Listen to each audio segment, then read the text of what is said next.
Imagine a smell, not just any smell, but the unmistakable, putrid stench of death. Now, picture police officers responding to what seemed like a routine call about an abandoned truck in an airport car park. They opened the vehicle, and inside, tucked away in boxes, they found 4 dismembered bodies. What they didn't know at that chilling moment was that this was just the beginning. 11 more bodies were hidden across the state, a twisted serial killer was on the loose, and detectives were already months behind. Our story begins quietly, almost innocently, on a Sunday afternoon in Grants, New Mexico. Police received a mysterious call. A landlord, cleaning out an evicted tenant's home, had stumbled upon something truly disturbing. He recounted problems with these tenants for months. "I'm going to leave you a pile to throw," the tenant had said. But what they found in that pile was beyond comprehension. Hidden beneath children's items, inside a box, was a puppy. They tried to bury it, but then they saw it. A cord tied tightly around its neck. The puppy had been deliberately tortured, a fact confirmed by animal control. The cruelty of it, the absolute depravity, deeply unsettled the officers. They knew then they were dealing with someone truly twisted, but they had no idea just how deep this depravity went. This tortured puppy was just the first body. On that very same day, Detective Robert Turney was handed a new case, a missing 19-year-old Matthew Miller. Matthew's grandmother had called 999, worried. She hadn't seen or heard from him in nearly a week. Police knew Matthew. He'd struggled with substance abuse before, so the initial thought was, perhaps, drug-related, maybe an overdose. But Matthew's family insisted. This time, it felt different. They urged detectives to listen. Trusting his gut, Detective Turney visited the grandmother. What he learned next opened up unsettling new possibilities. She described Matthew as someone who wouldn't pull a gun on anyone for drugs. He wasn't that kind of person. This wasn't a simple drug disappearance. Matthew's girlfriend told the family a crucial detail. She'd seen him getting into a vehicle with other people, including a blonde woman named Jennifer Lannon. Matthew had recently been spending time with Jennifer. He also often spent time with a close friend, Justin Marr, and Justin's girlfriend, Leonie. All 3 were known to use drugs together. The pieces were starting to shift into place. Acting fast, police began searching Matthew's usual haunts, and soon enough, they found it. Matthew's Chevy Colorado truck, parked and seemingly abandoned just a few blocks from Leonie and Justin's home. It was dirty, locked, and looked like it had been there for days. Inside, detectives found Matthew's clothes, personal belongings, and some deeply unsettling items. A pair of rubber gloves and a shovel in the truck's bed. There were also multiple damaged mobile phones. It was clear Matthew hadn't intended to leave that truck there. Something was very wrong. Investigators immediately canvassed the area. They found surveillance cameras nearby. One camera captured Matthew's truck arriving at Leonie and Justin's address on January 26th, just 3 days before Matthew was reported missing. With these alarming discoveries, Detective Turney knew his next step. Talk to Justin Marr and Leonie. He hoped they could shed some light on the situation. But when he arrived at their residence, he quickly realized Matthew wasn't the only one missing. Leonie Calzada, Justin's girlfriend, initially claimed she hadn't seen Matthew in nearly a year. A year ago, she insisted, was the last time he'd been there. Yet surveillance footage directly contradicted her, showing Matthew's truck outside her home just days before his disappearance. Leonie also revealed that Justin, her boyfriend, had vanished too. She hadn't seen him since January 17th, almost 2 weeks before Matthew was even reported missing. Leonie claimed Justin had taken off with another woman named Jennifer, supposedly heading to Arizona to get more drugs and make money. This new detail meant Detective Turney was now investigating 3 disappearances: Matthew Miller, Justin Marr, and now potentially Jennifer. The name Jennifer Lannon rang a bell. Just days earlier, officers had responded to a disturbing call at 817 Kingman Avenue, the same property where the tortured puppy was found, and the evicted tenants from that house, Shawn and Jennifer Lannon. Finally, the dots began to connect. 3 people, all linked by drugs and personal relationships, had vanished within days of each other. Detective Turney knew he had to canvass the neighborhood around Shawn and Jennifer's former home. He desperately needed a lead. That's when they found it. A neighbor with a security camera pointed directly at Shawn and Jennifer's old residence. What the investigators saw on that footage would finally bring some much-needed clarity. Without this camera, detectives might have hit another frustrating dead end. This footage was a critical turning point. On January 26th, Matthew Miller is seen entering Shawn's home, but investigators never see him leave. Hours later, Shawn is spotted on camera, driving away in Matthew's truck. And when he returns, he's alone.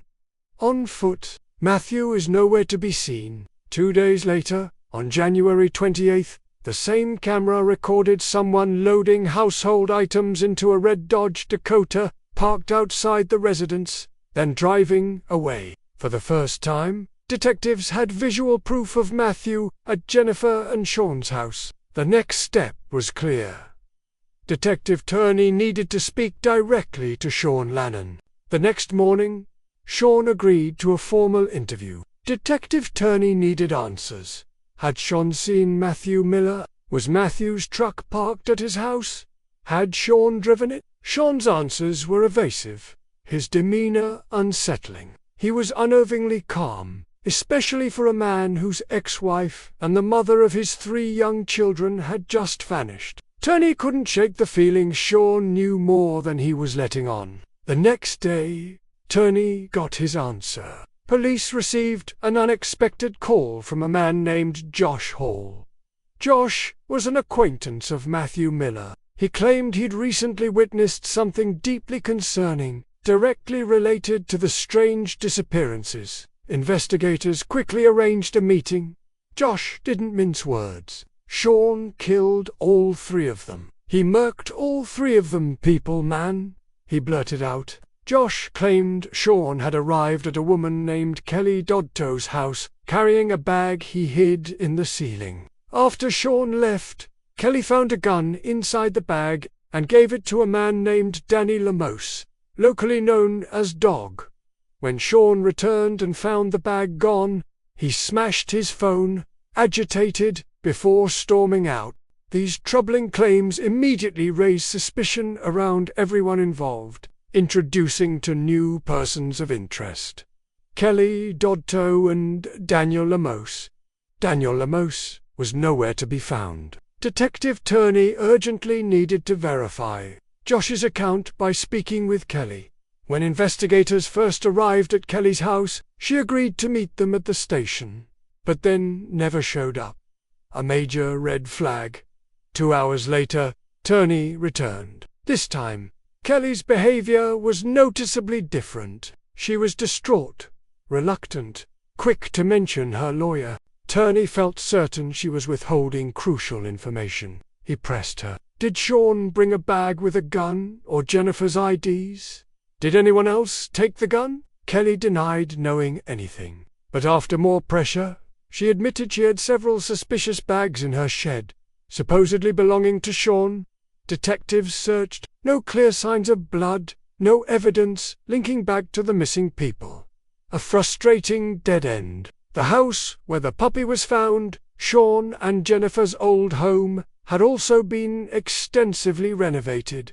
Carpets removed, drywall stripped, any potential evidence completely erased. Desperate for a breakthrough, Detective Turney called Shawn again. Shawn sounded cooperative, promising to come in for questioning, but he never showed. Turney felt certain Shawn was deliberately stalling. Detective Turney knew he couldn't afford to waste any more time.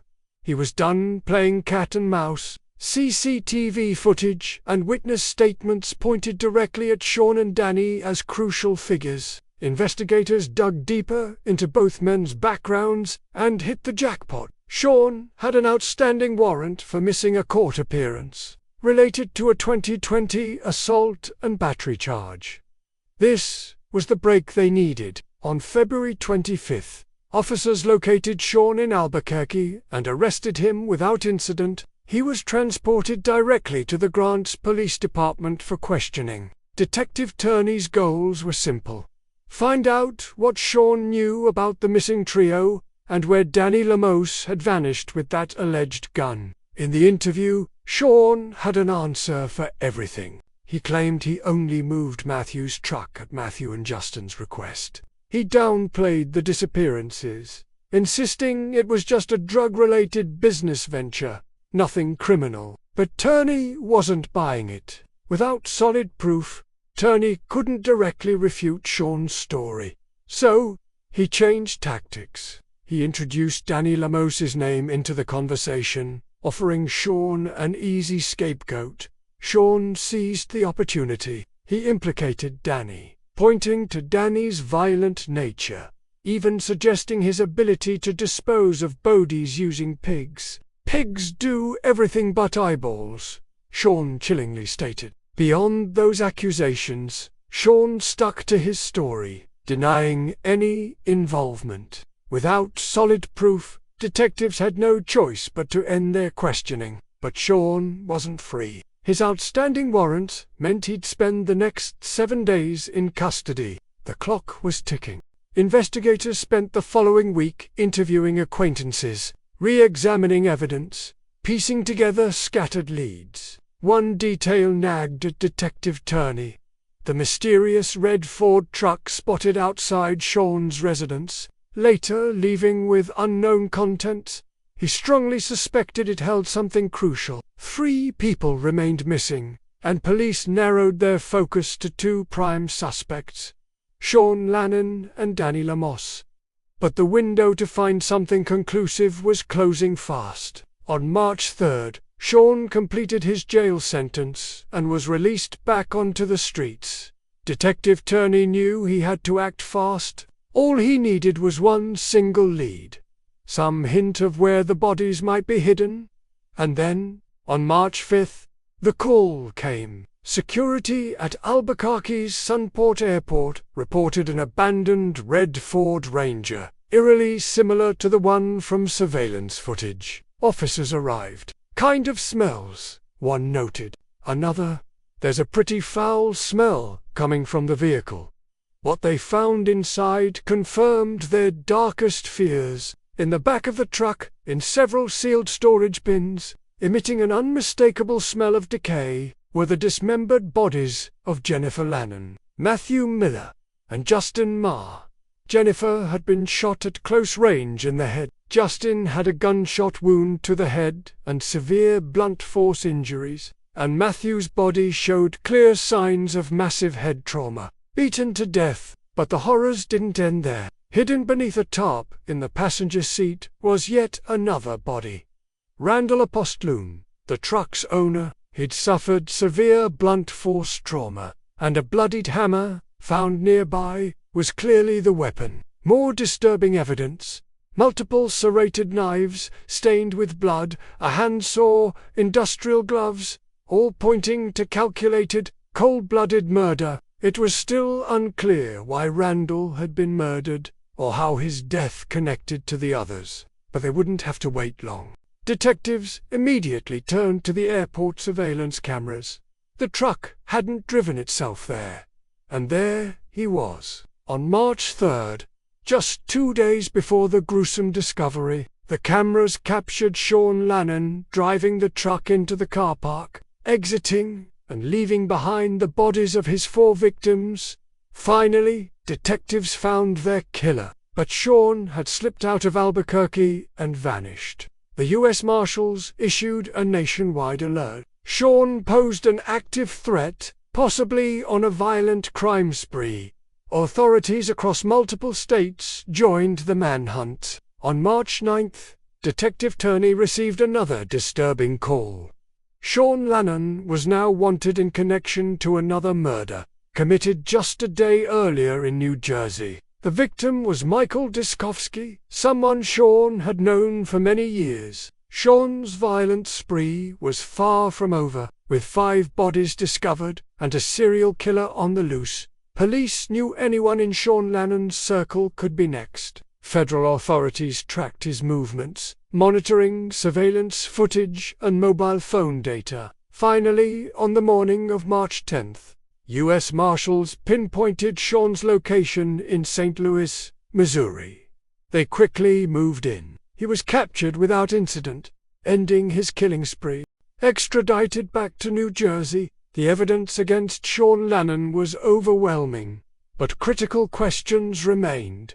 Why did he act alone? When Detective Turney sat face to face with Shawn, he expected more lies, but Shawn didn't resist or deny anything. He was tired of running. He wanted it to be over, and then he gave them a chilling, detailed account of the murders. He described Jennifer's death. He tried to get her to overdose, saying she wanted me to make sure she wanted to, for sure. Course, I really should have breathing, she wasn't going to. Then he put a pistol behind her head and pulled the trigger. He tried to dismember her to fit her into containers. Matthew Miller's murder. A week later, Shawn claimed Matthew had compromising photos of his son. He lured Matthew, shot him in the back of the head. Justin Marr, baited using Jennifer's phone, also shot in the back of the head. Randall Apostolon, the truck owner, killed because he wanted more money to hold the boxes of Shawn killed him in the front seat of the truck with a hammer. And Michael Dyskovsky, his former mentor, killed for refusing to hand over photographs from Shawn's childhood abuse. Throughout this confession, Shawn remained eerily composed, showing almost no emotion. Just hours after dismembering bodies and brutally killing Randall, he had sat across from Detective Turney, calmly denying everything, while a truck full of bodies was parked blocks away. But then, Shawn made one final, shocking statement. There were even more bodies, waiting to be found. According to Shawn, he'd killed at least 11 additional people, mostly drug dealers tied to Jennifer, and hidden their bodies in remote areas of Malpais National Park.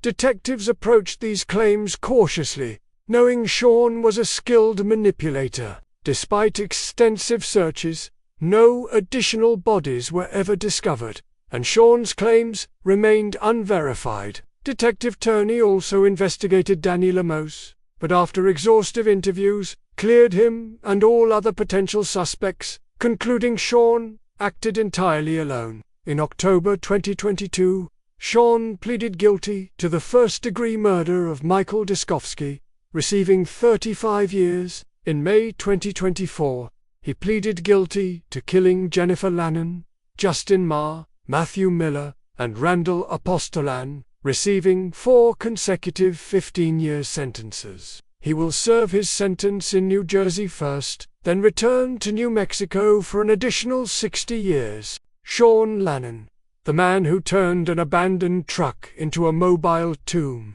a man who, by his own admission, took 5 lives, and possibly many more. His story is a chilling reminder of the darkness that can hide in plain sight. What do you think about Shawn's unverified claims of 11 more victims? Do you believe him? Let me know your thoughts in the comments below. And if you found this story gripping, please hit that like button and share it with a friend. Until next time, stay safe, and remember, not all monsters live in the shadows.